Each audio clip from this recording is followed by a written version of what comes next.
कक्षा 7 हमारी दुनिया भूगोल इसको इंग्लिश में बोलते हैं। ये क्लास 7th एनसीईआरटी का, ये बिहार बोर्ड का ये भूगोल बुक है एनसीईआरटी का, और इसका हम 10वां चैप्टर जानने वाले हैं। इसको आपको समझाएंगे जैसे आप क्लास में पढ़ते हैं, और फिर इसका प्रश्नोत्तर इसी वीडियो में करेंगे। ठीक है, तो अगर आप पढ़ने वाले स्टूडेंट हैं तो लास्ट तक बने रहें, क्योंकि घुमंतु व्यक्ति तो घूमते रहते हैं, आपको सीखना है तो लास्ट तक बने रहिए। हिंदी, इंग्लिश, साइंस, मैथ, जो भी आपकी क्लास का विषय है सारा का सॉल्यूशन हम इस चैनल पर करते हैं। आप प्ले लिस्ट चेक करें, आपका सब वीडियो इस पर मिलेगा।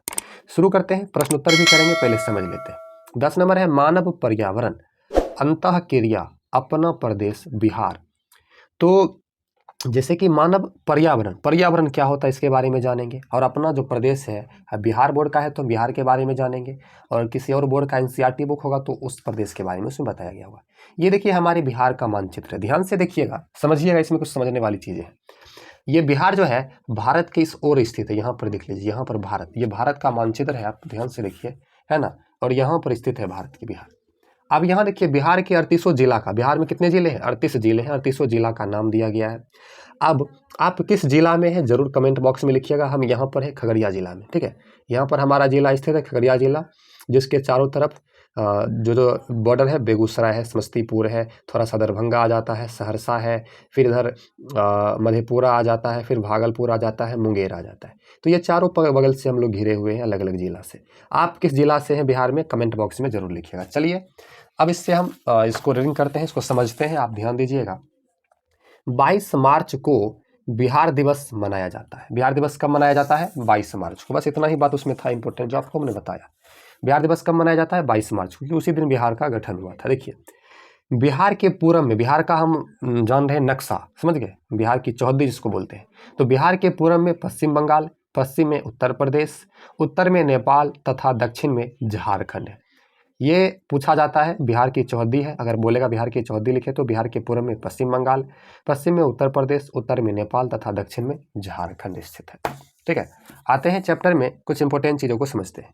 बिहार राज्य मध्य गंगा के मैदान में स्थित है, बीच गंगा के मैदान में, जिसके उत्तर में नेपाल, हिमालय और दक्षिण में प्रायद्वीपीय पठार है।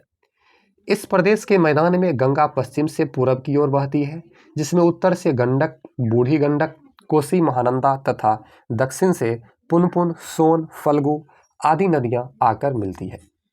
समुद्र तल से औसत ऊंचाई 100 मीटर से कम है। जाड़े के दिनों में अधिकतम तापमान 29 डिग्री सेल्सियस और न्यूनतम लगभग 8 डिग्री सेल्सियस होता है। गर्मी में लू चलती है तो तापमान 40 डिग्री सेल्सियस से ऊपर चला जाता है। ये तापमान यहाँ पर अंकों में दिया गया है, लेकिन ये जब किताब छपा होगा उस समय का है, लेकिन वर्तमान स्थिति कुछ भिन्न है, अलग है। अभी थोड़ा सा अधिक गर्मी आ गया है, तापमान अधिक हो जाता है, और ठंडा में भी अधिक ठंडी हो जाती है। तो यहाँ वर्षा बंगाल की खाड़ी के मानसून से होती है, जो लगभग 100 से 150 सेंटीमीटर औसत वार्षिक वर्षा करती है। अप्रैल मई के महीने में वर्षा की हल्की फुहारें पड़ती है, जिसके कारण आम के फल तेजी से बढ़ने लगते हैं, अतः इसे मैंगो सावर भी कहा जाता है। मैंगो सावर किसे कहते हैं, क्वेश्चन आ जाएगा। तो अप्रैल के महीने में थोड़ा सा वर्षा की फुहारें पड़ती है, जिससे आम की फल तेजी से बढ़ने लगते हैं, और इसे मैंगो सावर भी कहा जाता है।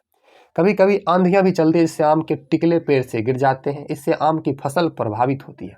उत्तर में हिमालय की तराइयों से हुई वर्षा का जल कुछ जिलों में बाढ़ ला देता है। बिहार में बाढ़ भी आता है, हर साल आता है, और इससे जनजीवन काफी प्रभावित होता है। जलवायु की दृष्टि से बिहार उष्ण कटिबंधीय है, ठीक है, प्रदेश में आता है, या जनसंख्या घनत्व सघन है, मतलब सघन ज्यादा जनसंख्या है। ठीक है, अब देखिए थोड़ा सा ठंडा भी रहता है, बारिश भी होता है, सब यहाँ पर जलवायु नॉर्मल रहता है। ठीक है, देखिए बिहार प्रदेश की समस्त भूमि का लगभग 75% भाग कृषि योग्य है।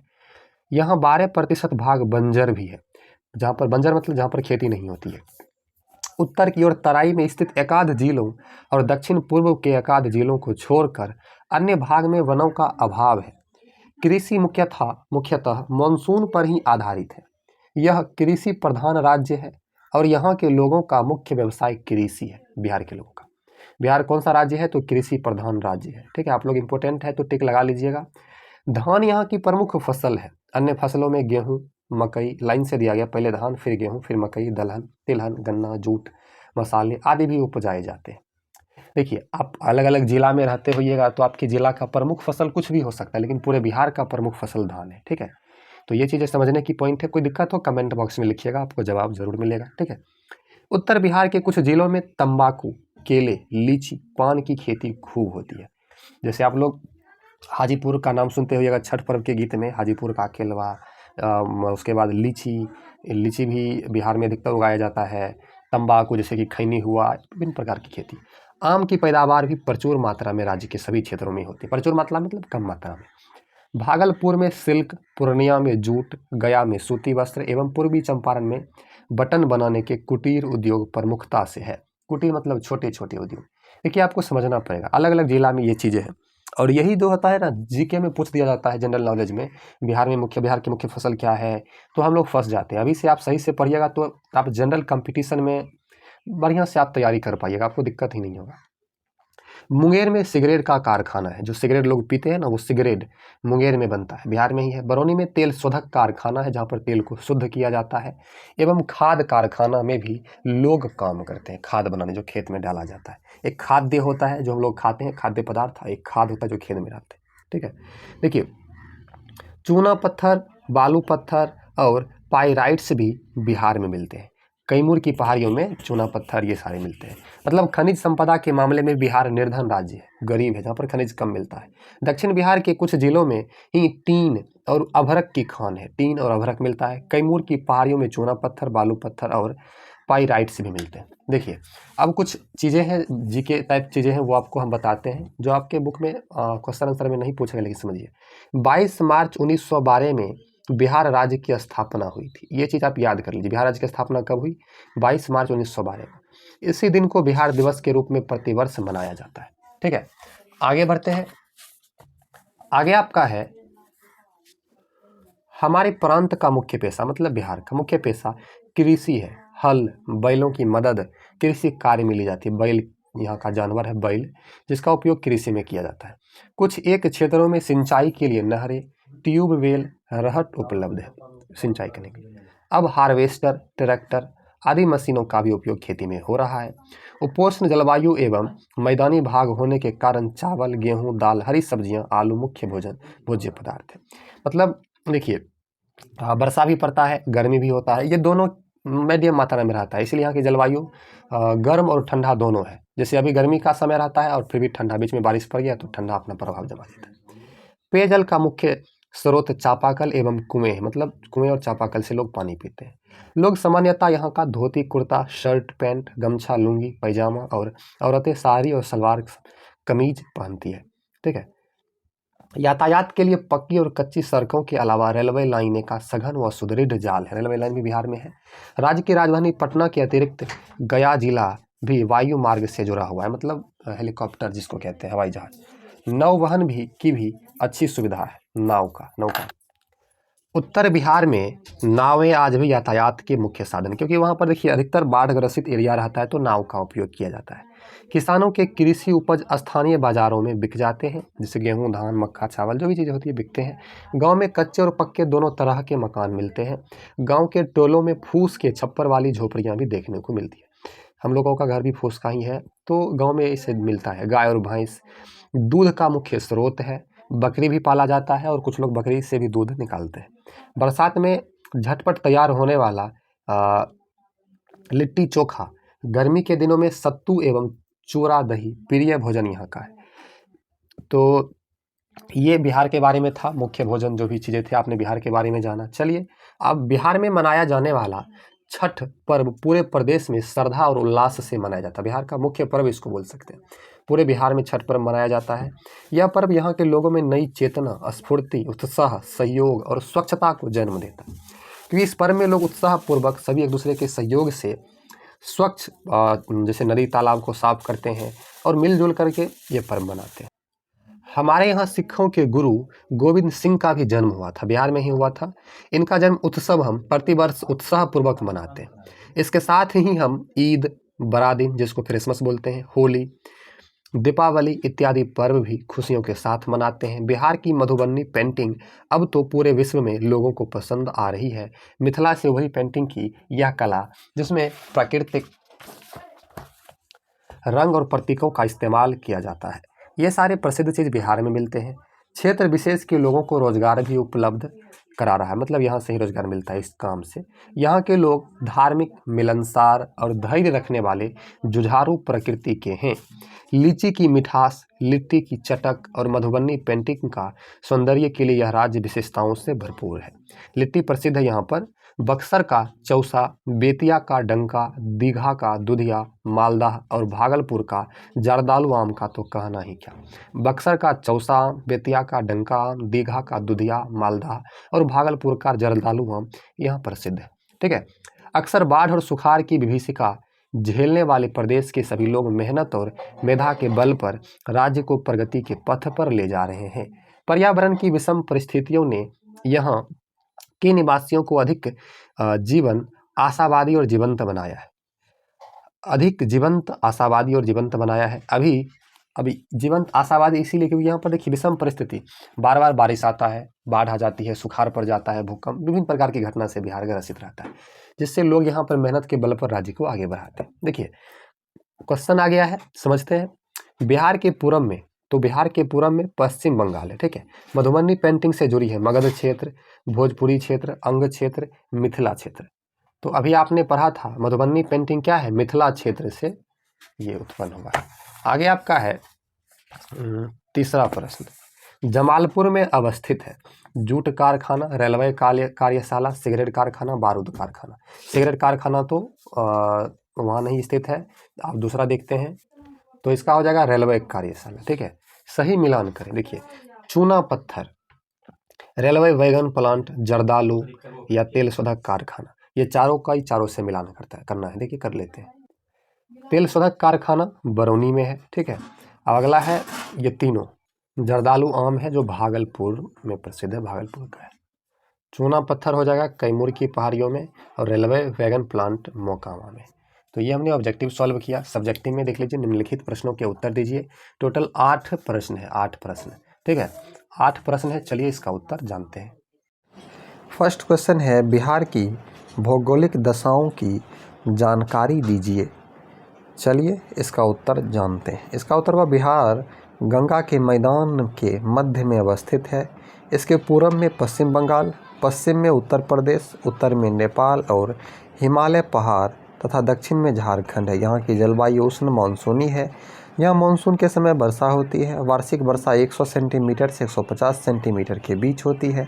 गर्मी के मौसम में तापमान 40 डिग्री सेल्सियस तक चला जाता है। जाड़े में तापमान अधिकतम 29 डिग्री सेल्सियस तक तथा न्यूनतम 8 डिग्री सेल्सियस तक रहता है।